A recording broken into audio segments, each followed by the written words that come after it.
Тук съм във Виена, в един социал, който е до една църква. И мога да ви кажа, прочетах вътре в социала, в Каритаса, пише, че Вили Комен, Алес. Но те ми напочнаха заради една музика, ме изгониха и ми правят сечно. Сега ще ви покажа тук да видите как помагат социалите, каритасите в чужбина на хора, които са помогнали или в хора, които са в беда.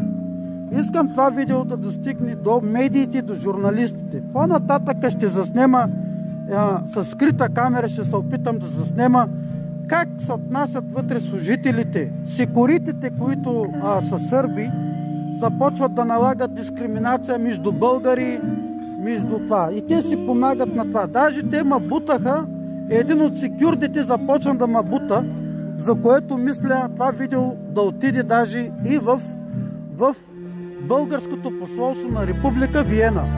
Оттам ще се опитам да сезирам началството на секуритите и да се опитат по всякакъв начин за това омраза и това насилие и тази дискриминация между етности, между българи, между всякаква една етнос и раса и така нататък да бъде спряна. Просто да има стоп на рацизъм. Но няма как да има стоп на рацизъм, като господин Хитлер, Хитлер е австриец и той е от Браунау, Хитлер.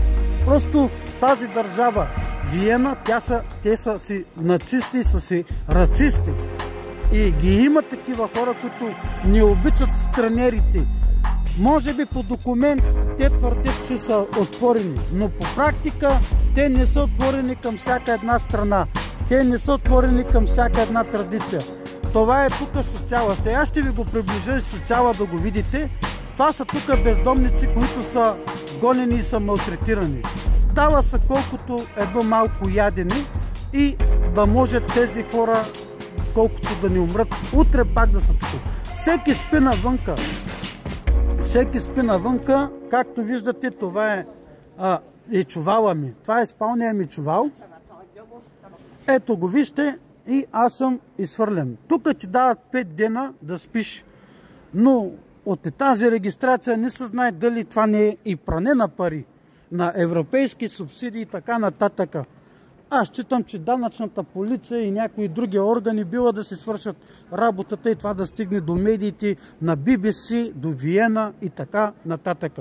Аз бях Митко Митев, за вас излъчвах директно от TikTok-а. Това ще бъде публикувано и във Facebook, и в Instagram. Моля да бъде споделено това видео.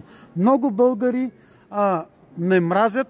Моля и българите, ако достигне до някой българин това видео, искам да ви кажа, че в чужбина хората мразят българите и упражняват рацизма върху българин, върху турци, така и върху всякакви хора.